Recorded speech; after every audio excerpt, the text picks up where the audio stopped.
Haba, please give me a cue when we're live. Sure, yes. Next 1 minute. Yeah, you can just say 3 to 1 whenever you go live. Yeah, okay.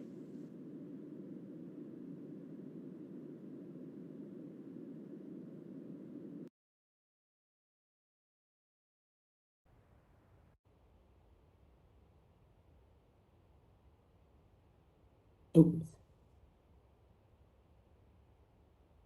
3, 2, 1.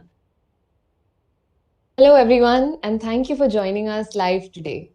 This is our second session of the CSIR AIM Demystify Science series.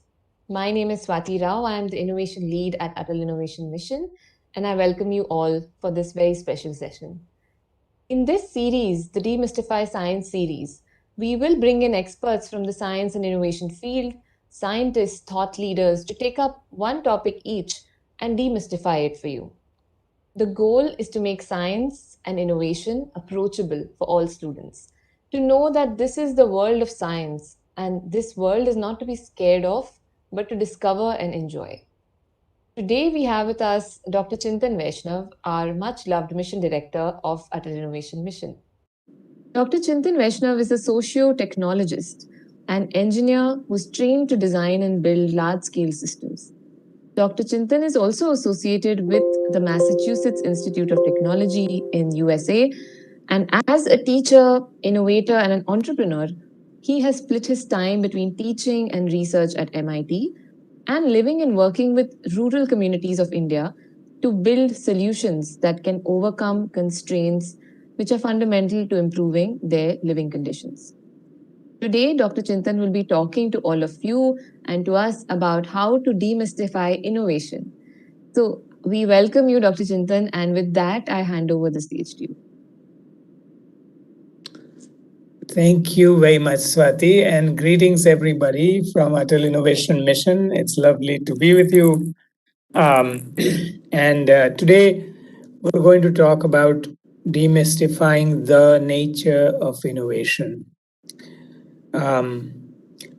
There are lots of, when it comes to innovation, there are lots of terms that people throw around and they use them interchangeably. So they oftentimes, if you read the newspaper articles, you will find these innovation terms. And generally, they are used by people who are being interviewed or people who are writing those articles, what have you, in a very interchangeable way. And it's often that precision of what these terms, innovation terms, really mean is missing. So we thought maybe we could talk about these terms and we can all think along. All of these terms have not only definitions attached to them, but they also have a phenomena or some kind of formulation often attached to them and all that. And all of that never gets into the discourse. So that's kind of the journey today. Okay, and I'm going to ask you some questions, and we'll see if you are struggling with these terms as much as most of us are. Okay, so well, first of all, innovation. If you look at the Oxford Dictionary definition of it, is the action of innovating, the introduction of novelties, right? So there's something new here. The alteration of what is established by introduction of new elements or forms. So there's something established that is being changed into something new. That is how, Oxford Dictionary, for instance, Webster, any of these dictionaries, they define innovation. It's a noun, right? So let's. The word comes from the word innovare, which is a verb. This is, this is to renew or to alter or to make new. This is an action, as you see, and therefore it's a verb, right? So this is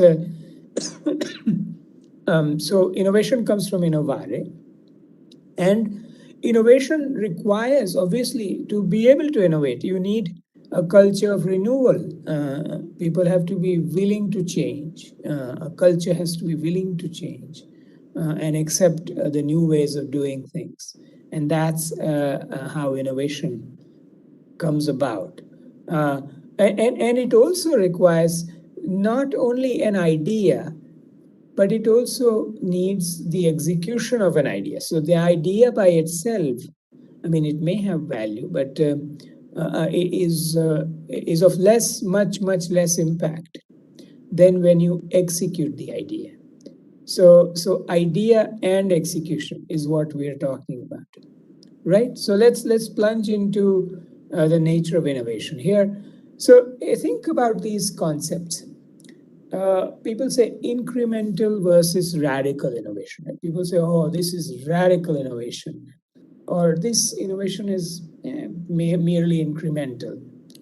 Um, Another set of terms that get thrown around, particularly disruptive technology. If you read the newspaper, I would bet you that in a week's time, you will come across the disruptive word for some or the other technology at least once in a newspaper. So, disruptive, and the opposite of disruptive, which doesn't get really used a lot, but it's sustaining. So, that's the second set of terms. Um, Within disruption, there is also, again, people never unpack disruption, but there can be a technology disruption versus an industry disruption, right? So where the old technology is replaced by the new one, that's a technology disruption. Where the old industry is replaced by a new one, that's an industry disruption. So there's those terms to deal with. Um, a rather unknown term, probably, unless you are in the innovation field, is this idea of dominant design. So we'll do an exercise with dominant design as well. And then finally, fifth one, which is, well, it says not today, but we'll try to do it today. The fifth idea of diffusion of innovation. This is how do innovations come to diffuse in a society? That also is a very popular idea. From there, you will hear several terms like early adopters. This is a mass market. Here are the laggards. All of these terms come about. We want to demystify those terms. So that's our task today, to demystify all of these terms around innovation.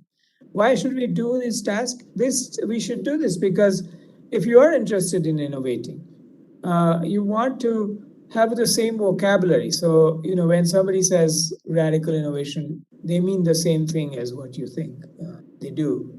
And that's really important because otherwise making progress becomes harder, right? So that's the idea. So let me ask you a question. What do you is an incremental versus radical innovation? Think about it. And you can type it in your chat, in the YouTube chat, and Swati is going to read it out to us as to what you think is a radical innovation. Let's keep to that. What do you think is a radical innovation?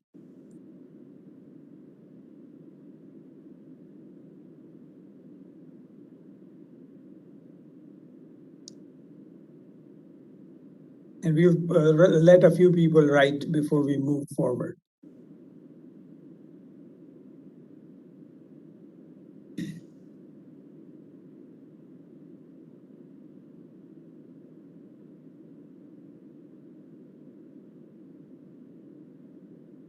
Swati, you can let us know when you see anything. Sure, sir. Right now, we don't have any answers on this. Maybe if you go ahead and they, see a few examples, they'll probably relate to it better. But this is what I see around myself, which is an incremental innovation versus a radical one. And I'll let you know as soon as we have any answers. Okay. So I'm about to, if you don't give me an answer, then I'll, you guys, that is everybody who's in the YouTube universe, if you're not going to give me an answer, then I'm going to throw an answer at you. But um, uh, I mean, just from the words, maybe this prompts you to think about something that's small in innovation versus something that's larger in innovation, right? Something like that. That's the kind of answer we are looking for. If anything comes to your mind. Um,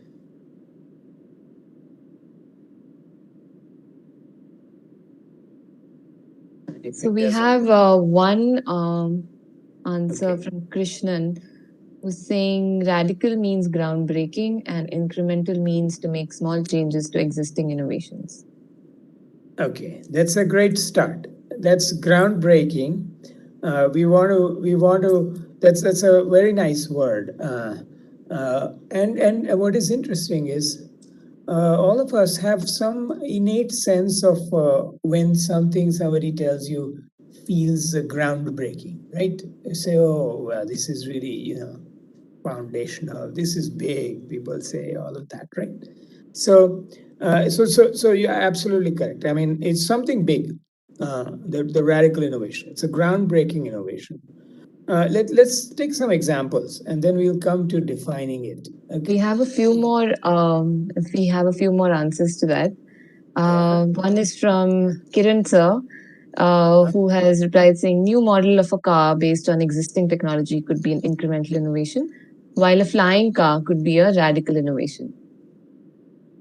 And incremental, Rama ma'am is also online, and she's saying incremental is different versions of iPhones, or incremental could be with newer research and application based innovation.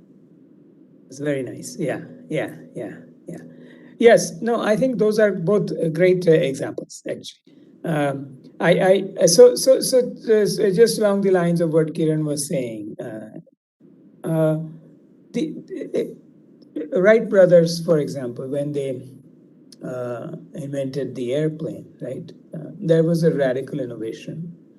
It was radical innovation because not because it got us from point A to point B, we could get from point A to point B, even in a bullock cart at the time.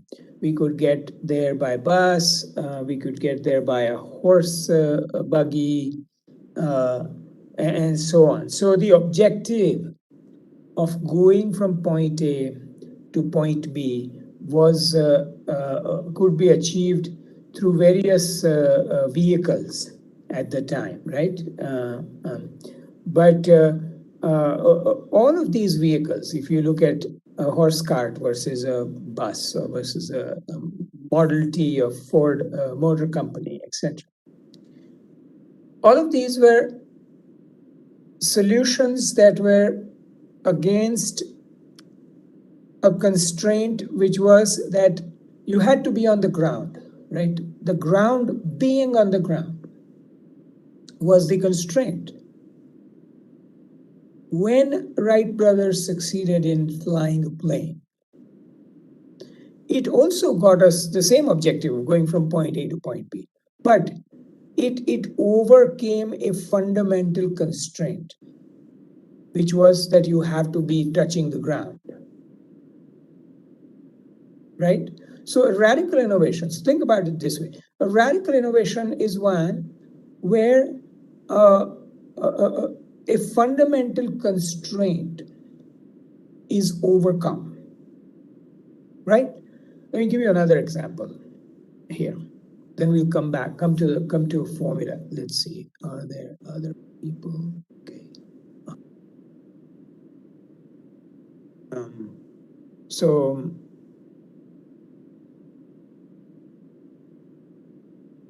just give me 1 second. Somebody is incessantly calling, and I'll be with you in a.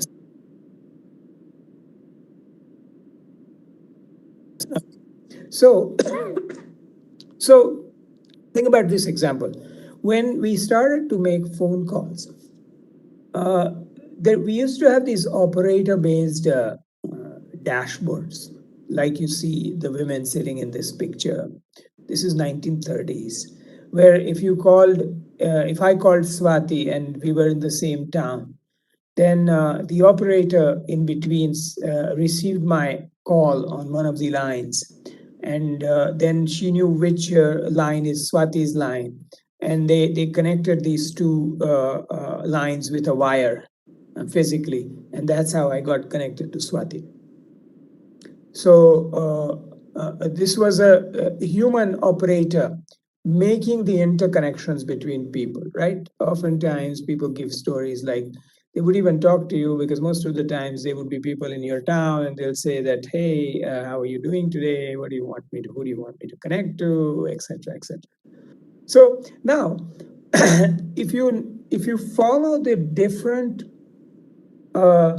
dashboards arrangement. So in this 1930s, you can come across a large number of improved connector boards that like the one you see in this picture, where such that it made it easier for operators to remember whose line is where on the dashboard. It became easier for them to sort of move around their hands to do that connection, all of that. All of those incremental innovations of dashboard to improve the speed of interconnecting people by this operator were against a fundamental constraint, which was that there is a human operator in the middle. That's a fundamental constraint because a human operator minimally takes 1.8 seconds, no matter how adept they are, takes 1.8 seconds to connect two people, right, by connecting the wire. So if you wanted to go below 1.8 seconds, you had to either re-engineer the human being, which we couldn't, or you had to re-engineer the dashboard, the connector board, right? So then came along um, the electromechanical switches. These were like, there were these brushes to which all the different lines were connected on this side. And then there was a switch here that could just, when I called Swati, it would just move and it would connect to the right point, and then I would be connected to her. And that eliminated the human operator in the middle. Right now, we went by doing that, by overcoming that fundamental constraint. We went to less than a second of connecting people within less than a second, right? But there was other problem. These were electromechanical switches, so there was sort of magnetized coils around them, and when they moved, they created arcs, like we see those arcs when somebody is doing welding, etc. You must have seen. So they created these arcs, and there was a limit to the speed of how fast you could move and connect the two contact points, because the arcs were you didn't want the arcs to be very large and to catch fire and so on, right? So it was all against the fundamental constraint of managing that arc. Again, in 1950s, you see a number of electromechanical switches which were improving this condition, but it was all against that arc as a fundamental constraint, right? Now, then came along in the 70s the transistor. The transistor is a really tiny device. It's also a switching device. It's sort of, imagine that there's a table of transistors with lines coming in on one side and lines going out on and connecting on the other side. And then at the intersection of these lines are the transistors. And if when I called Swati, for instance, the appropriate transistor would flip and I will be connected to her. And then we began to go into milliseconds or even smaller, because the constraint of the arc was removed, right? Now, in today's world, we have moved even beyond that, and we have done optical signaling so that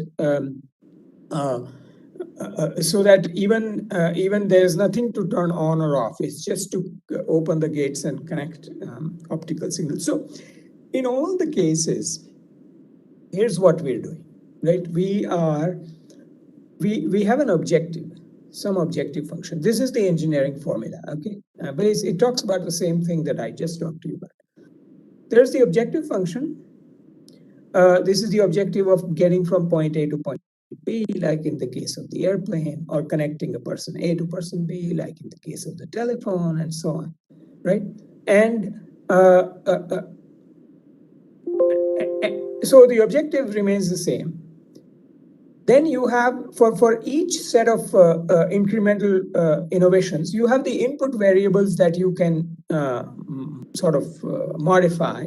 This is, the layout of the dashboard or the design of the electromechanical switches. But in each of those incarnations, it is subject to some fundamental constraint. And when we overcome that fundamental constraint is when we do something radical. So now when you do your innovation ideation and so on, you try to plot for yourself that can I identify the fundamental constraint? And typically these fundamental constraints are constraints of biology or physics, or at times economics also. Sometimes the economics is so against you that is a fundamental constraint. So even though one can argue that that's a human made, it's not about the nature, but most of the times the fundamental constraint is in the nature, right? So you identify that fundamental constraint, and if you can come up with a solution that overcomes that constraint, then you've done something radical. Of course, it's hard, right? Otherwise, airplanes could have been invented easily. So it's not an easy thing to do, but this is how one can think about incremental and radical. Let's look at some more things. Beginning. There are some other examples that I have, but I will, if we have the time, I will go to them. Okay. What is your? Let me ask you a second question. What to you is a disruptive innovation? People say, "Oh, this technology is disruptive." What is it? Do people want to write in that chat something that Swati can read us?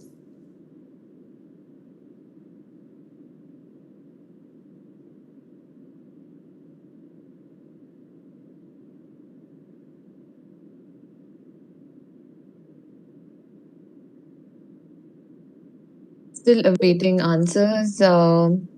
Please reply on the chat box on YouTube on what do you think is disruptive innovation? I've told this to our friends at Atal Innovation Mission that in teaching, there is a rule that if you can wait for 45 seconds, somebody or the other will respond. So I'm going to wait for it.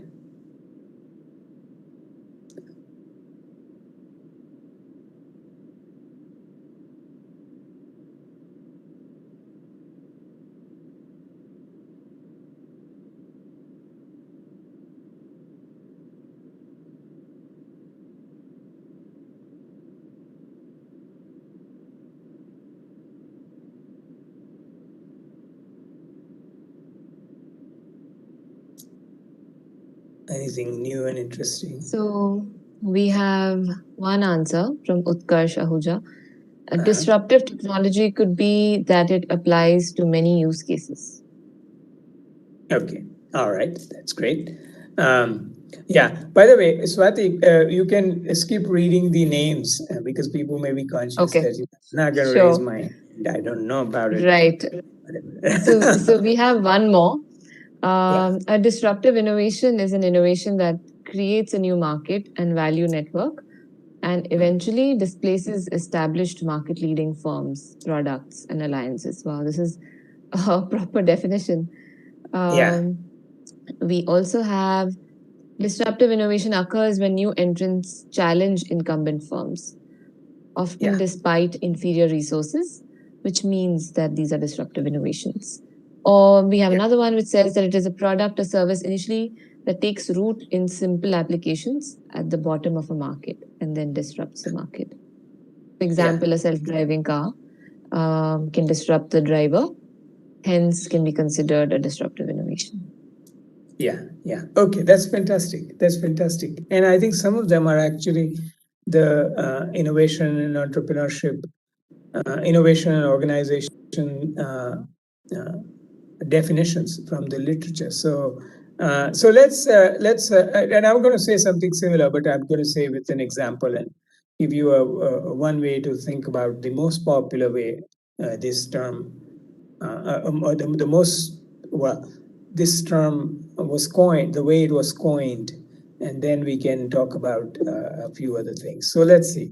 So this term was coined by Professor Clay Christensen, who passed away a few years ago, I think 4 years ago, 3 years ago, I don't remember. But Clay was an incredible individual, very perceptive, but also somebody. If you ever get a chance, I invite you to listen to his interview on National Public Radio. It's all online.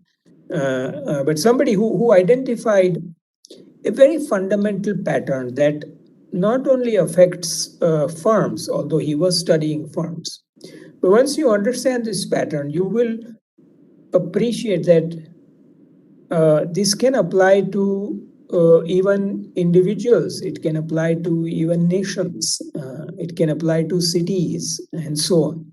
So, the definition was that a sustaining innovation is one that maintains the established uh, trajectories of a product or a service. The disruptive innovation is one which redefines the trajectory of a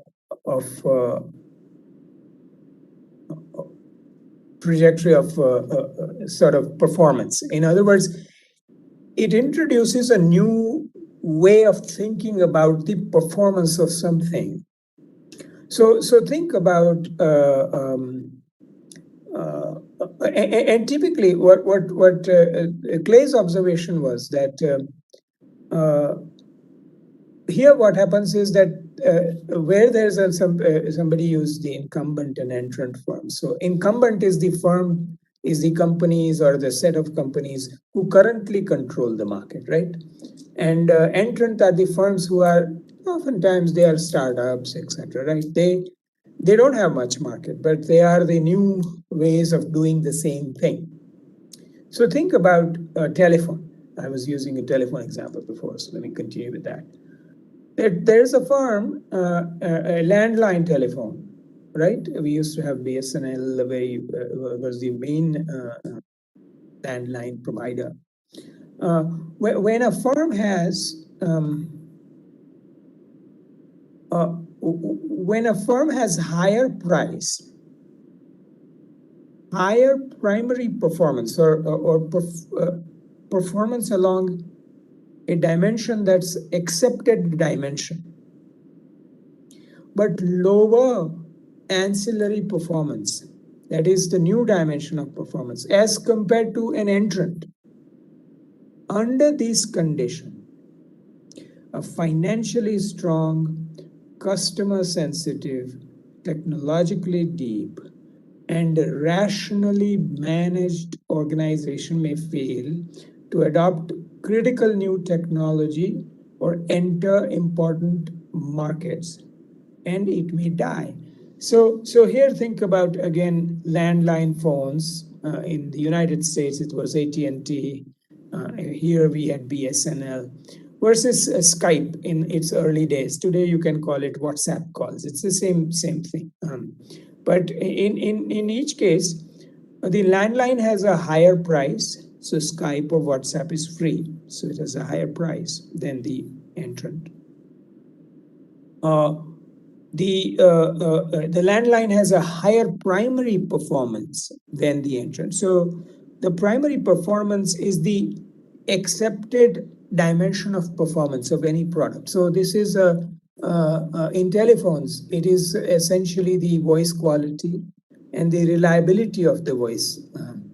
that for the longest time, Skype and WhatsApp and all of them, they even today, the WhatsApp call drops a lot more than a landline call, right? People would, if WhatsApp doesn't work, they'll say, let me call you by my mobile, and mobile doesn't work, they'll say, let me call you from my office phone. That is because the primary performance of an office phone landline is higher than that uh, of the entrant, right? Now, but the entrant, like a Skype, like a WhatsApp, has a higher ancillary performance.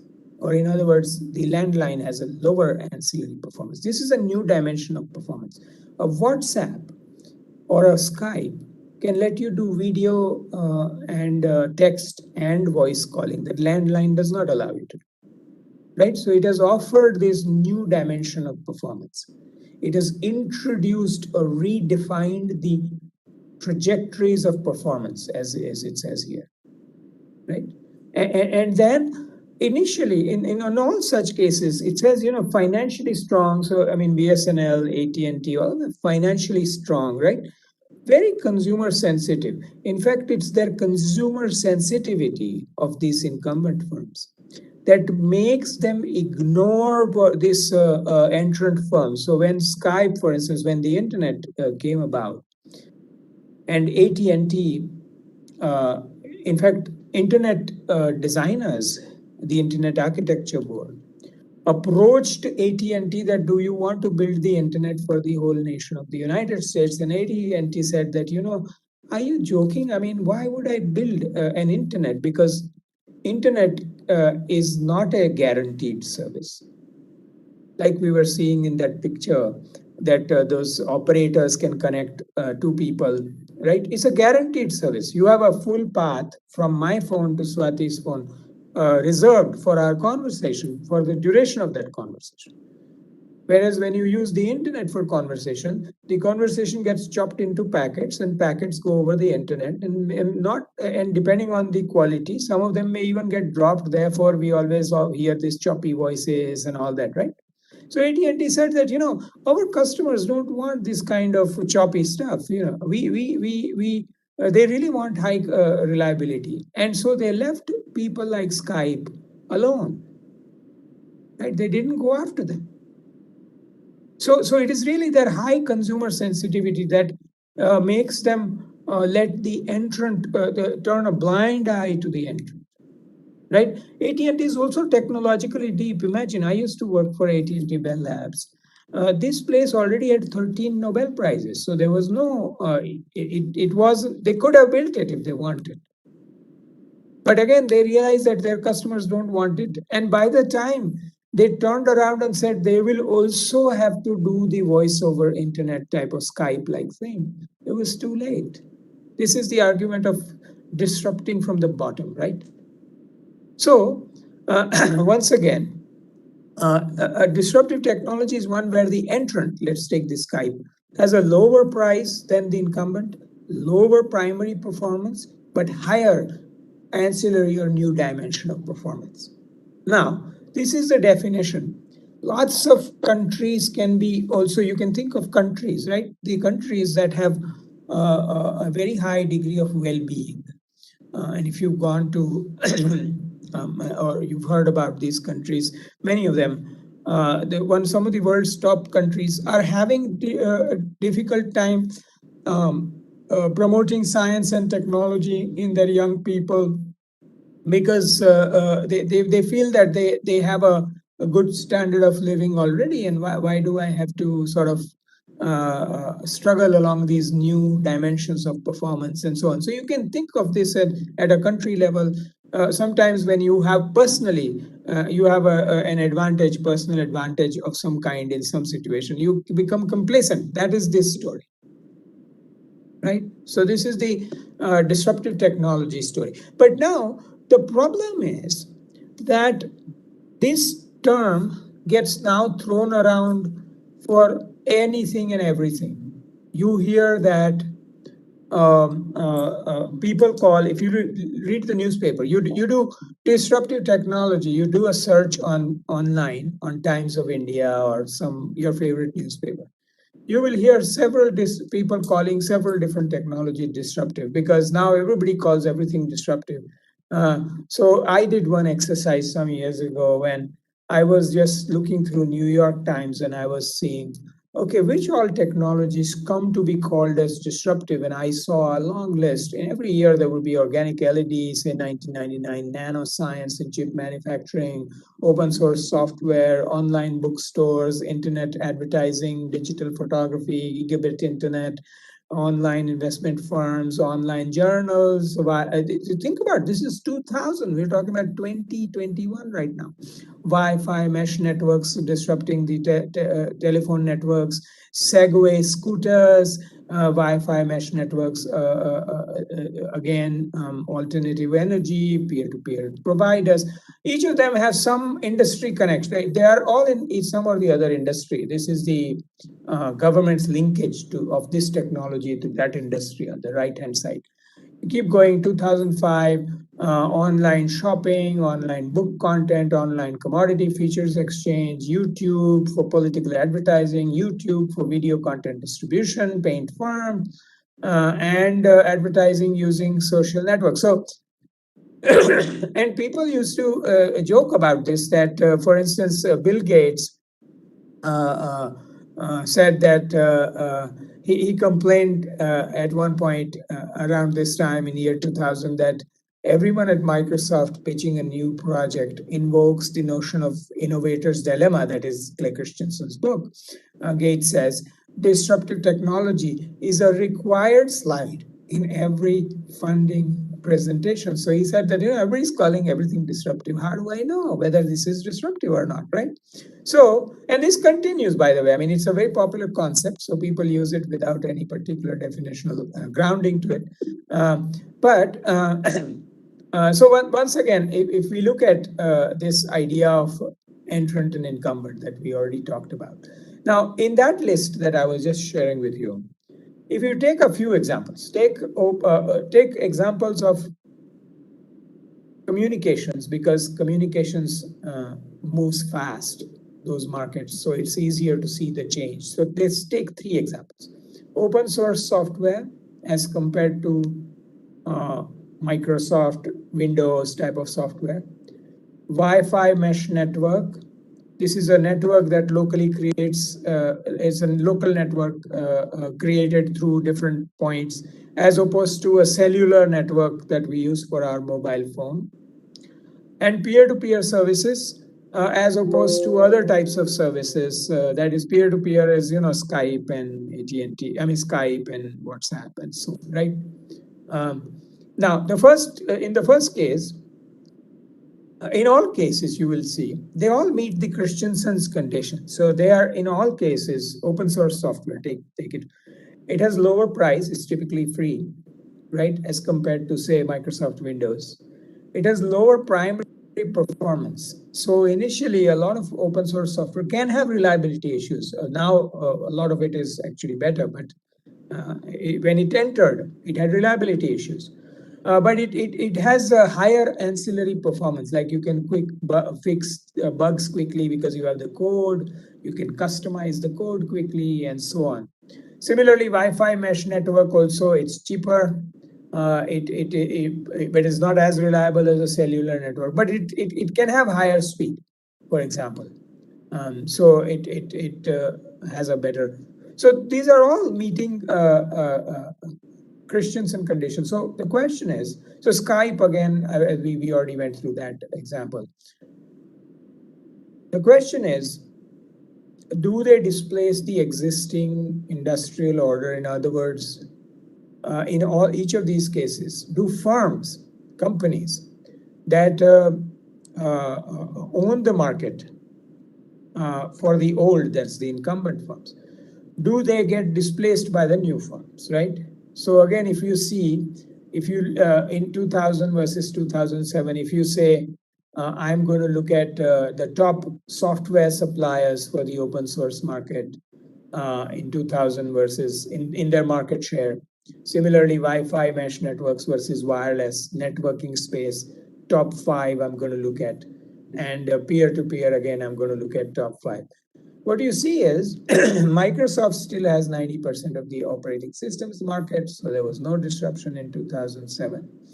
AT&T and T-Mobile, etc., Nokia, Samsung at that time, they owned that the wireless market, so no disruption. In the peer-to-peer service, there were some major industry changes, because there were all these Comcast and Time Warner and these types of actors, internet-based actors, beginning to show up, right? So there were some major industry changes.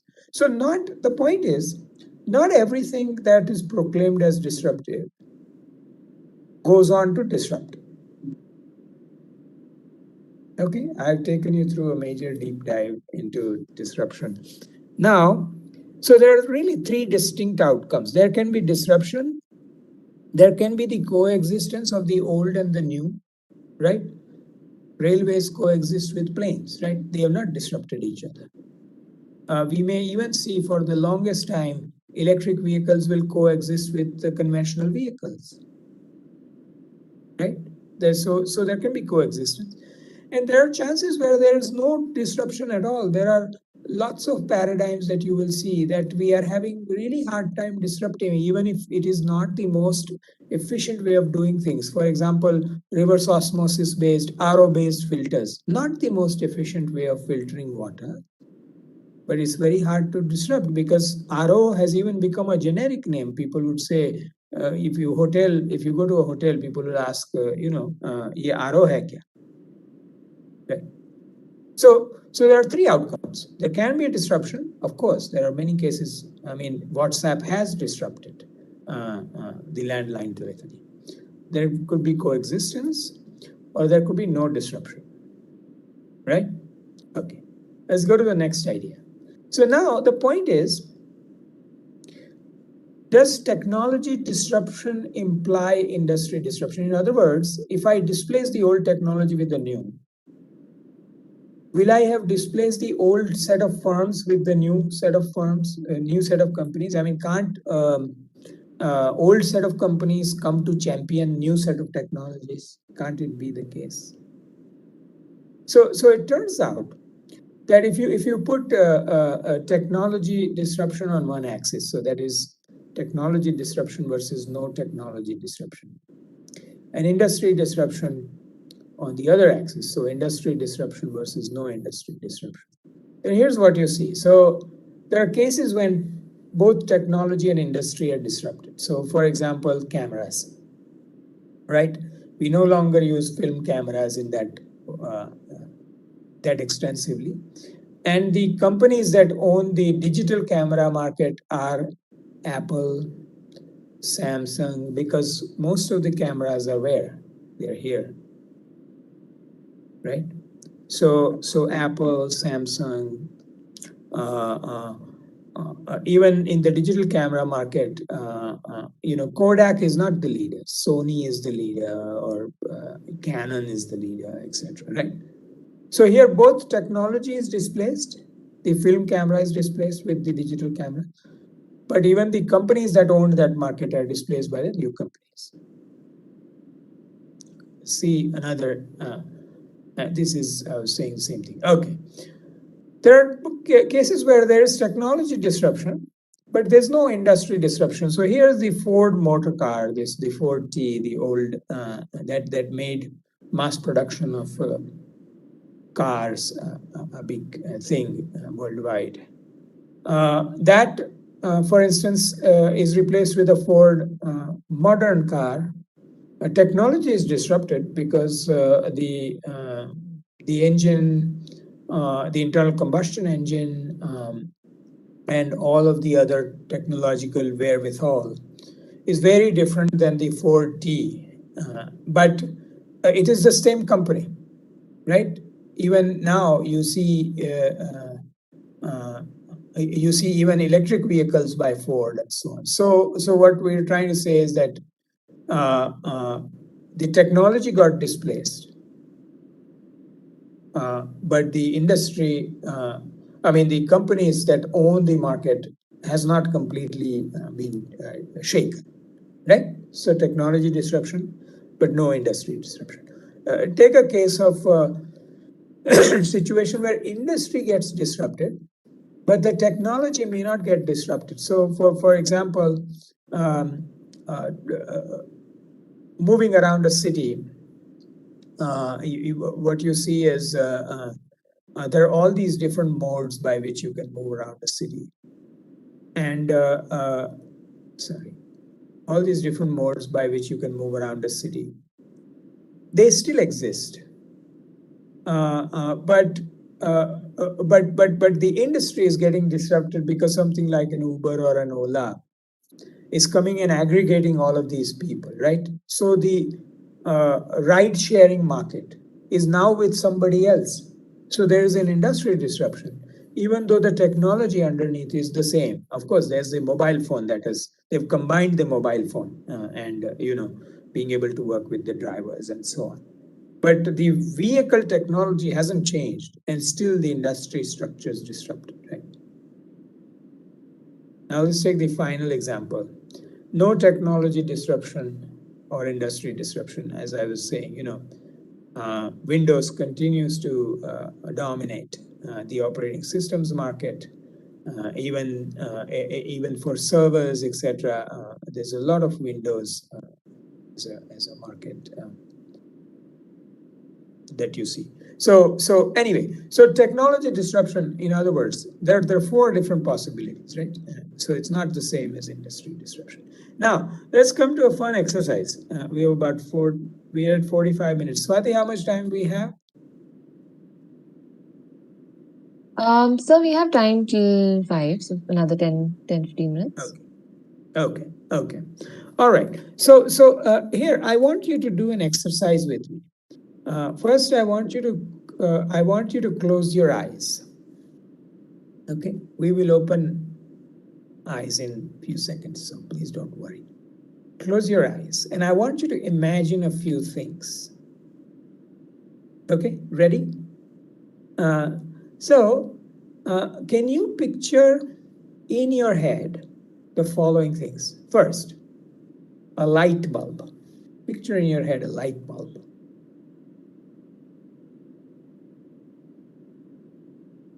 Okay, done?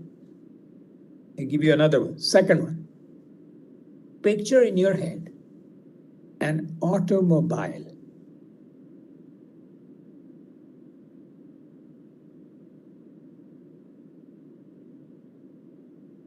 Good. Third, picture in your head a music playing device. A music playing device.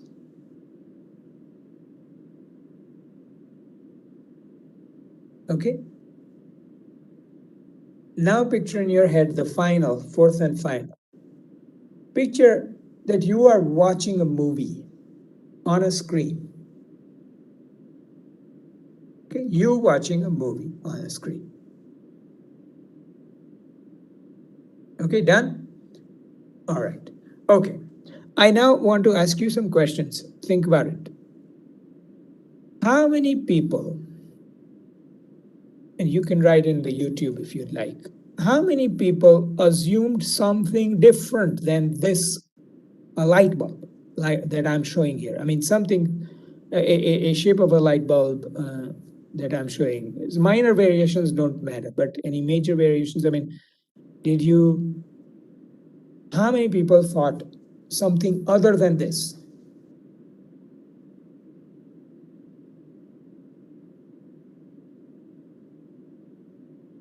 Anybody?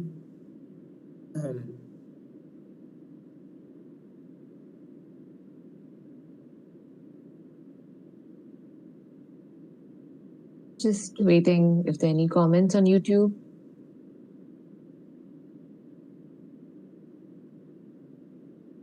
No worries. Somebody has responded saying LED bulb. LED, yes, this is a classic answer. Yes, so now people are beginning to imagine an LED bulb, typically even yeah, but by and large, most people thought of a bulb as something like this, right? Okay. How about an automobile? How many people who thought of an automobile other than something like this, which is a box and a few doors and four wheels, and that can run on a street?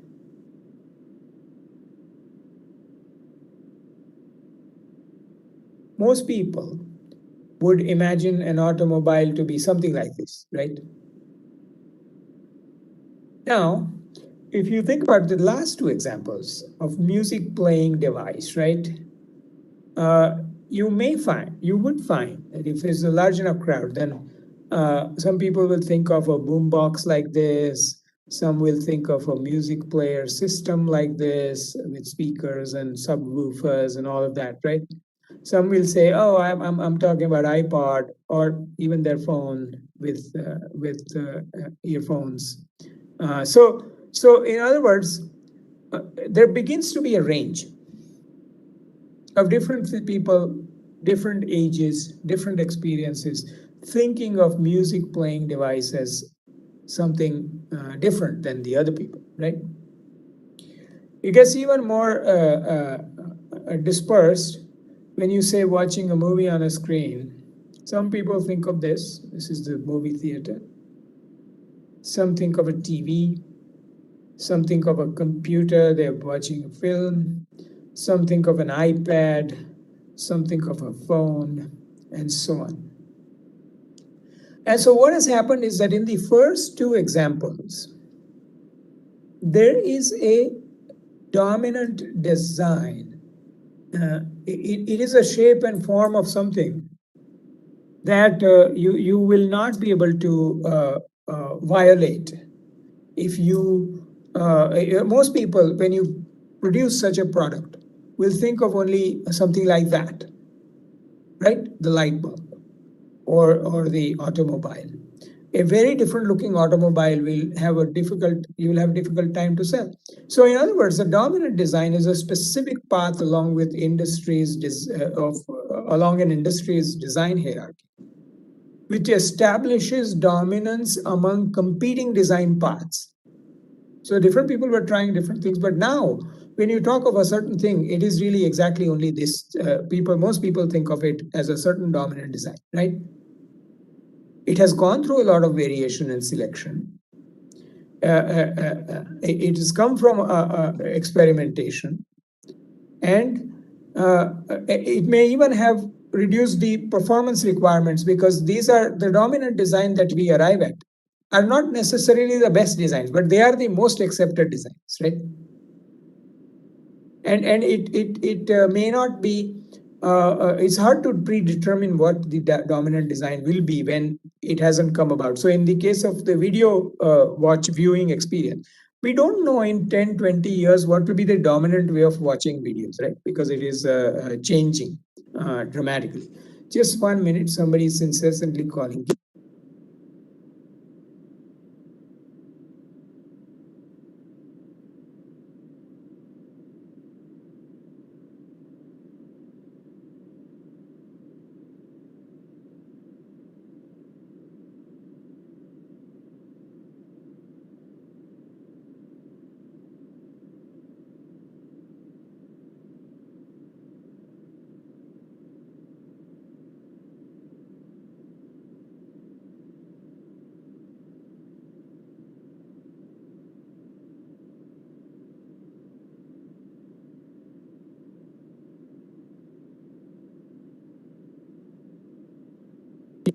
All right, I'm back. I'm sorry.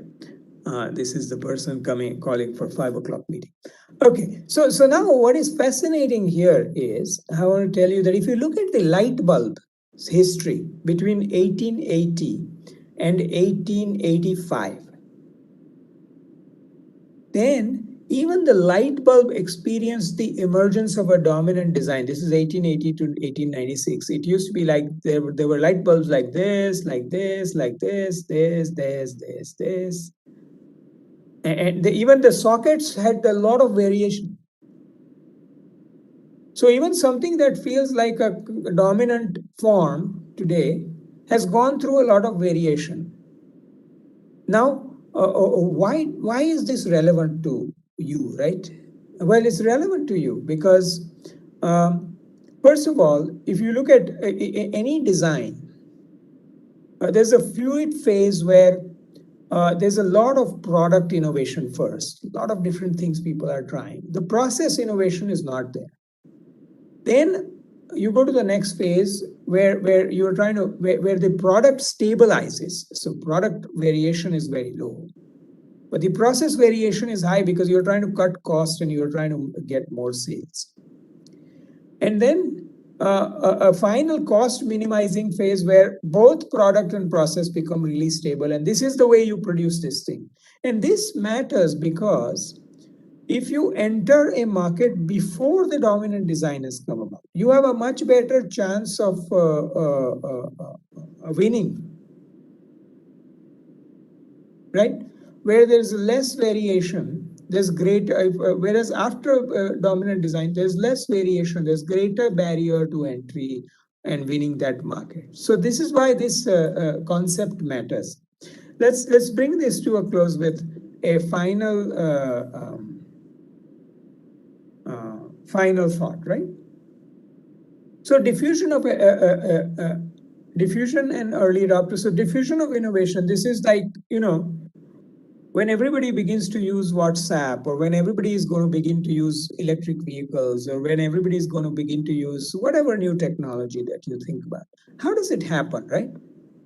And what is really fascinating, which somebody named Everett Rogers found, was that if you put a percentage market share of a technology on the y-axis, this is going from 0 to 100, and you put the time on the x-axis, then what you see is that you see this S curve here going up, where there are initially only innovators are using the technology. Most of them who don't mind the risk.